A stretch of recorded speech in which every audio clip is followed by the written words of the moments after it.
Perjanjian Yandabo yang ditandatangani pada 24 Februari 1826 merupakan peristiwa penting yang mengubah sejarah Asia Tenggara.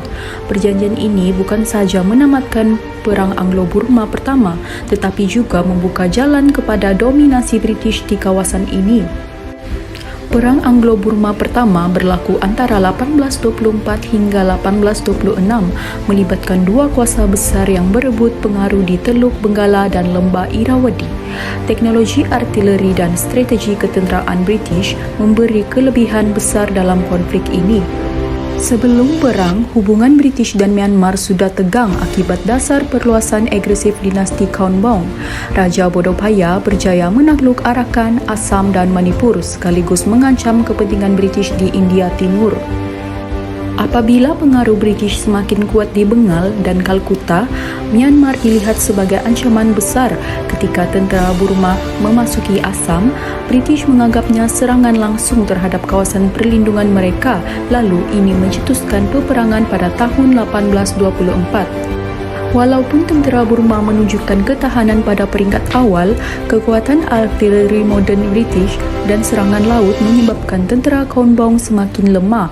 British akhirnya marah hingga ke kawasan tengah Myanmar. Pada 24 Februari 1826 di Kampung Yandabo, Burma dipaksa menandatangani perjanjian dengan syarat amat berat. Mereka menyerahkan Arakan, Tenasserim, Assam dan Manipur kepada British. Perjanjian ini menjadi asas kepada dua lagi perang Anglo-Burma dan akhirnya membawa kepada penjajahan penuh British ke atas Myanmar. Perjanjian Yandabo menjadi pemisah antara kuasa tradisional Asia dan kebangkitan kolonial British di Asia Tenggara. Penghentian campur tangan di Burma di Kachar dan Janitia selepas perjanjian Yandabo 1826 membawa kesan mendalam kepada British dan Myanmar dari segi geopolitik, keselamatan, ekonomi dan kestabilan politik. Sebelum 1826, Burma menganggap Kachar dan Janitia sebagai zon penampan untuk mempertahankan sempadan barat. Namun, British melihat campur tangan Burma sebagai ancaman kepada kepentingan mereka selepas menguasai Bengal dan Assam. Serangan Burma ke atas Kachar antara 1821 hingga 1823 dianggap pencerobohan oleh British dan mencetuskan Perang Anglo-Burma pertama. Kekalahan Burma memaksa mereka menandatangani perjanjian Yandabo termasuk syarat menghentikan campur tangan di Kachar dan Janitia. Bagi British pula, syarat ini menjamin keselamatan sempadan timur India dan menghapuskan ancaman Burma. Kachar dan Janitia dimasukkan ke dalam pentadbiran Assam sekaligus meletakkan seluruh timur laut India di bawah pengaruh British. Perjanjian ini mengukuhkan hegemoni British kerana mereka memperoleh wilayah strategik serta hak menghantar residen ke Ava. Ini membuka jalan kepada penjajahan penuh Burma pada tahun 1885.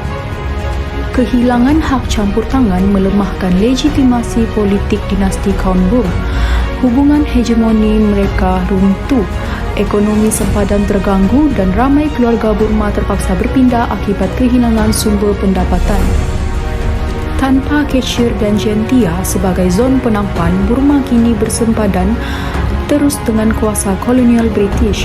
Mereka semakin terdedah kepada ancaman luar dan kehilangan pengaruh politik dalam jaringan negeri-negeri kecil di Asia Tenggara. Perjanjian Yandabo memaksa Myanmar membayar pampasan perang sebanyak 1 juta pound sterling, iaitu satu beban ekonomi terbesar dalam sejarah kerajaan Kaunbong.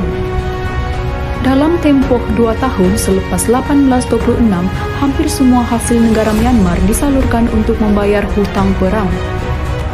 Untuk menampung kekurangan kewangan, kerajaan mengenakan cukai yang berat hingga mencetuskan pemberontakan di Pegu, Shan dan Irrawaddy antara 1827 hingga 1829.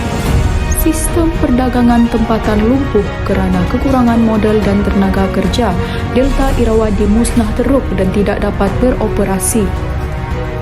Pengumpulan emas dan perak menyebabkan kekurangan wang tunai di pasaran.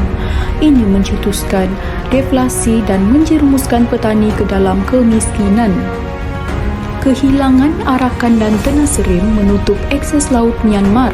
Semua perdagangan kini dimonopoli oleh British. British menerima 1 juta pound sterling iaitu hampir 1/10 bajet British India pada tahun 1826. Sebahagian dana pampasan digunakan untuk membina pelabuhan Calcutta dan Moulmein sebagai pusat perdagangan British.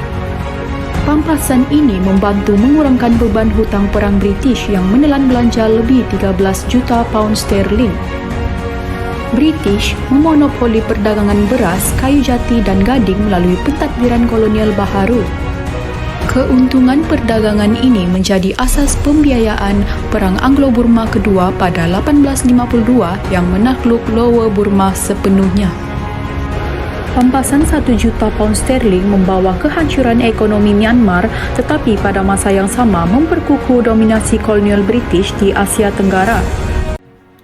Impak perubahan politik akibat penempatan wakil British di Ava.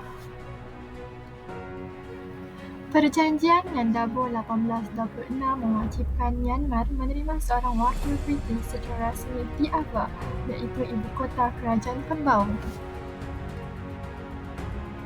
Walaupun kelihatan seperti hubungan diplomatik biasa, kehadiran wakil ini sebenarnya menjadi instrumen penting dalam memperluas dominasi politik British ke atas Myanmar serta melemahkan kedaulatan kerajaan Konbaung.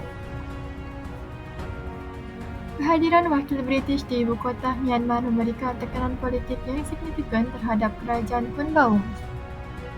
Setiap keputusan penting kerajaan kini berada di bawah pemantauan British.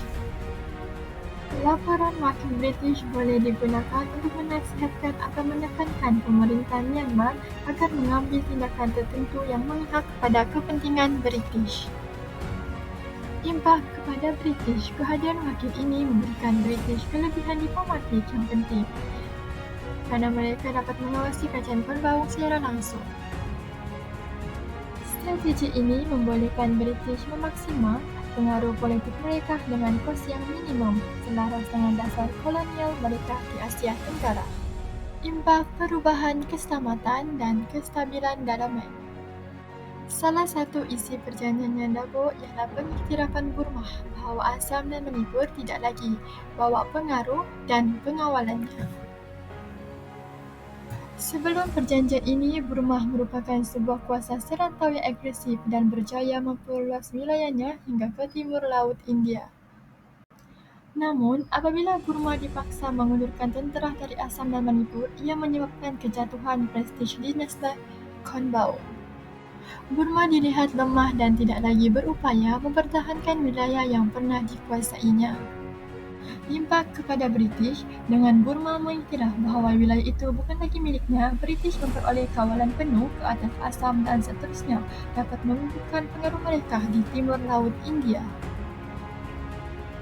Hal ini membolehkan British menumbuhkan ketatapan tetap di Assam dan meletakkan pemerintah yang berpihak kepada mereka di Manipur. Dengan perjanjian ini, British memperolehi keselamatan sempadan yang lebih stabil dan kukuh. Ini membolehkan mereka menumpukan perhatian kepada kestabilan dalaman dan keselamatan tanpa risiko diganggu oleh kuasa serantau yang lain. Impak yang terakhir ialah impak perdagangan dan hak komersial. Perjanjian Nandabo merupakan titik perubahan besar kepada ekonomi Burma. Melalui perjanjian ini, British telah memaksa kerajaan Konbaung menandatangani sebuah perjanjian komersial yang membuka pasaran domestik Burma kepada pedagang British. Sebelum itu, perdagangan di Burma berada di bawah kawalan istana melalui sistem monopoli dan cukai perdagangan. Tetapi selepas perjanjian ini, semua kawalan tersebut dilonggarkan.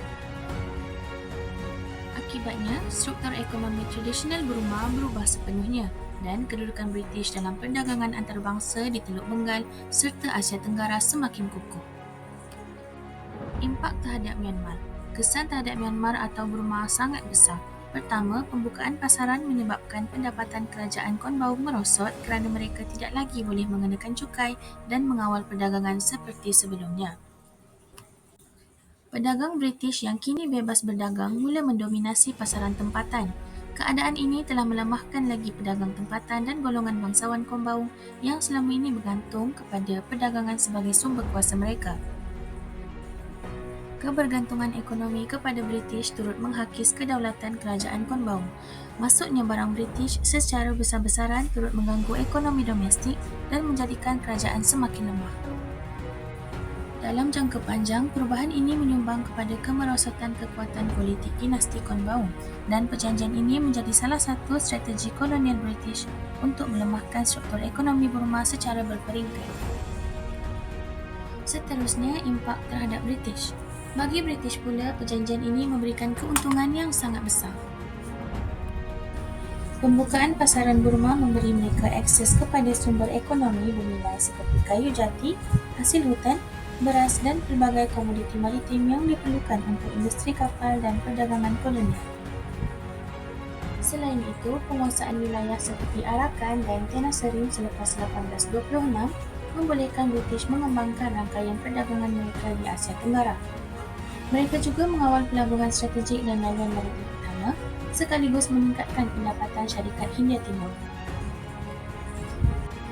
Lebih penting lagi, perjanjian ini memberikan kelebihan geopolitik kepada British. Dengan mengawal ekspor dan import Burma, British dapat mempengaruhi dasar ekonomi kerajaan Cornwall dan memastikan Burma tidak lagi bangkit semula sebagai kuasa serantau. Kesimpulannya, perjanjian Yan Dabo 1826 melemahkan politik, ekonomi dan keselamatan kerajaan Cornwall sambil mengukuhkan kuasa British di rantau ini. Burma telah kehilangan wilayah yang penting, sumber pendapatan dan kedaulatan apabila ekonomi serta dasar luarnya mula dipengaruhi British. Pampasan perang yang tinggi pula menjatuhkan ekonomi negara dan mencetuskan ketidakstabilan dalaman. Secara keseluruhannya, perjanjian ini membuka jalan kepada penjajahan penuh Myanmar pada tahun 1885.